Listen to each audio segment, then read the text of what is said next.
துயரம் நெஞ்சை பதற வைக்கிறது. உயிரிழந்தோர் குடும்பத்தை சார்ந்த அனைவருக்கும் எனது ஆழ்ந்த இரங்கலை தெரிவித்துக் கொள்கிறேன். உயிருக்கு போராடும் மற்றவர்களை காப்பாற்ற வேண்டும், அவர்களுக்கு உயர் சிகிச்சை அளிக்க வேண்டும். அனைத்து கட்டமைப்பு வசதிகளும் உள்ள மருத்துவமனைகளில் அவர்களை சேர்த்து தேவையான சிகிச்சையை அளிக்க வேண்டும் என்று வேண்டுகோள் விடுக்கிறேன். உயிரிழந்தோர் குடும்பத்திற்கு தலா 10 லட்சமும், காயமடைந்தவர்களுக்கு தலா 1 லட்சமும் தமிழ்நாடு அரசு இழப்பீடாக அறிவித்திருக்கிறது.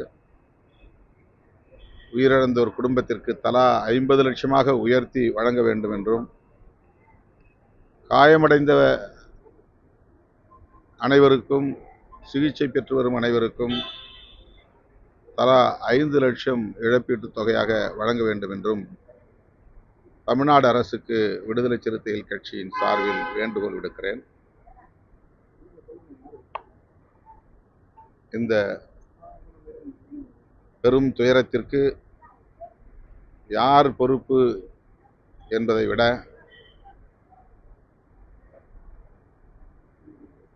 உயிருக்கு போராடுகிறவர்களை உடனடியாக காப்பாற்ற வேண்டும் என்பதிலே கவனம் செலுத்த வேண்டும். மாண்புமிகு முதலமைச்சர் அவர்கள் இரவோடு இரவாக அந்த பகுதிக்கு சென்று அந்த மக்களை சந்தித்து ஆறுதல் சொல்லி இருப்பது நம் அனைவருக்கும் ஆறுதல் அளிக்கிறது. தமிழ்நாடு அரசு மேற்கொண்டிருக்கிற இந்த போர்க்கால நடவடிக்கை பாதிக்கப்பட்ட அனைவருக்கும் ஆறுதல் அளிக்கக்கூடியதாக அமைந்திருப்பது வரவேற்புக்குரியது. அரசியல் கட்சி தலைவர்ங்கிறத தாண்டி ஒரு நடிகர் அப்படிங்கிறதுனால பொதுமக்கள் நிறைய பேர் ஆர்வம் பார்க்க போறாங்க. பொதுமக்களுக்கு நீங்க என்ன சொல்லுவீங்க? இந்த கட்டுக்கடங்காத கூட்டம் இந்த சம்பவத்தோட காரணமா இருக்கு.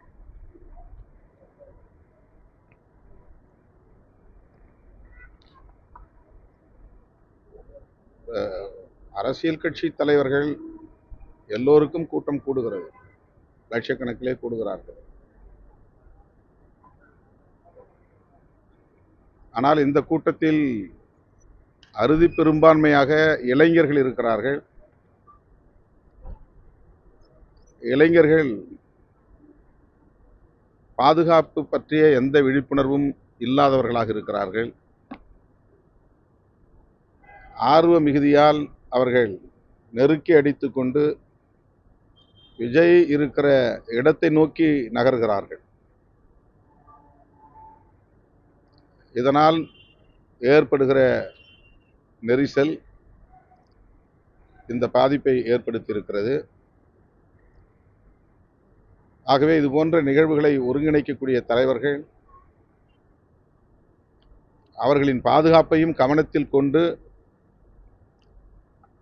அதற்கு ஏற்ப நேரம், இடம்,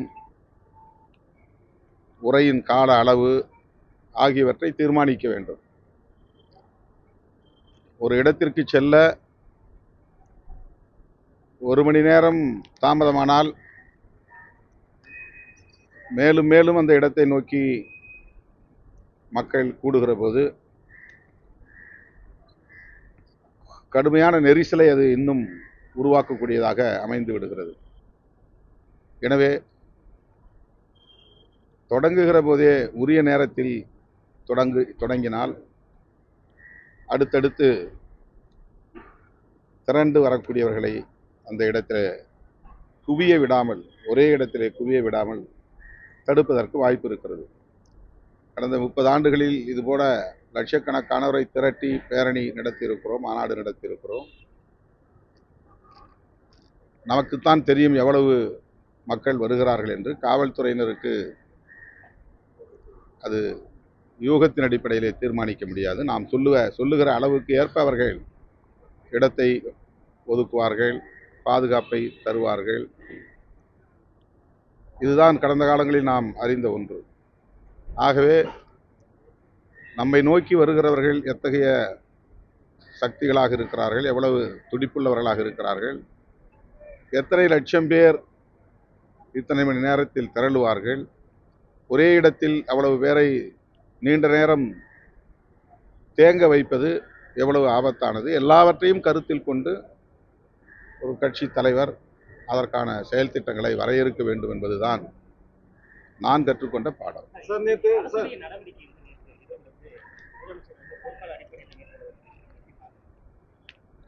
இரவோடு இரவாக அவர் அங்கே போயிருப்பது மிகப்பெரிய அளவிலே ஆறுதலை அளிக்கிறது. அமைச்சர்கள் பலரும் இங்கே களத்தில் நிற்கிறார்கள். பாதிக்கப்பட்டோருக்கு ஆறுதல் வழங்குகிறார்கள். இந்த நடவடிக்கை பாராட்டுதலுக்குரிய. நேற்று டிஜிபி சார் பேசும்போது 10,000 பேர் கூடுவாங்கன்னு தான் அவங்க சொல்லியிருந்தாங்க. அதை விட கொஞ்சம் அதிகமாக கூடலாம் நாங்கள் எதிர்பார்த்தோம். 500 பேர் போலீஸ் பாதுகாப்பு போட்டுருந்தோம் அப்படின்னு சொல்றாங்க. பொதுவாக விஜயுடைய இந்த பிரச்சாரத்துக்கு பல்லாயிரக்கணக்கான இளைஞர்கள் மக்கள் வராங்க. அப்படி இருக்கும்போது 500 பேருங்கிறது சரியான ஒரு இதுவா, அது ஒரு பாதுகாப்பு குறைபாடு காவல்துறை ஏற்பட்டது. இப்போ ரொம்ப துயரத்தில் நாம் உறைந்து கிடக்கிற போது இவர்தான் காரணம் அவர்தான் காரணம் என்று குற்றம் சுமத்துவது, அந்த பாணியிலே பேசுவது என்பது ஏற்புடையதாக நான் கருதவில்லை. இதை விசாரிப்பதற்கு அருணா ஜெகதீசன் நீதியரசருடைய தலைமையில் ஒரு ஆணையம் அமைக்கப்பட்டிருக்கிறது. ஆகவே என்ன பிரச்சனைகள், இந்த பாதிப்புக்கு பின்னணி காரணங்கள் என்ன என்பது குறித்து அந்த ஆணையம் விரிவாக விசாரணை நடத்தும் என்று நான் நம்புகிறேன். அந்த அறிக்கையை அடிப்படையாக கொண்டு பின்வரும் காலங்களில் இதுபோன்ற பாதிப்புகள் ஏற்படாத வகையில் காவல்துறையினர் உரிய நடவடிக்கைகளை மேற்கொள்ள வேண்டும். இப்படியெல்லாம் பாதிப்பு ஏற்பட்டுவிடக்கூடாது என்கிற அடிப்படையில் தான் காவல்துறையினர் சில நிபந்தனைகளை நமக்கு வழங்குகிறார்கள். அந்த நிபந்தனைகளுக்கு உட்பட்டு நாம் செயல்படுகிற போது ஓரளவுக்காவது பாதிப்புகள் நேராமல் தவிர்க்க முடியும். தொடக்கத்தில் நாங்களும் காவல்துறையினருக்கு எதிராக பேசியிருக்கிறோம். ஆனால் இதுபோன்ற பெருந்திரளை திரட்டுகிற போது காவல்துறையினருக்கு நாம் ஒத்துழைப்பு கொடுக்க வேண்டியது கட்டாயமானது என்பதை உணர்ந்திருக்கிறோம். ஆகவே இதிலே பாதுகாப்பு வழங்குவதற்கு காவல்துறை தவறிவிட்டது என்று நாம் போகிற போக்கிலே சொல்லிவிட முடியாது.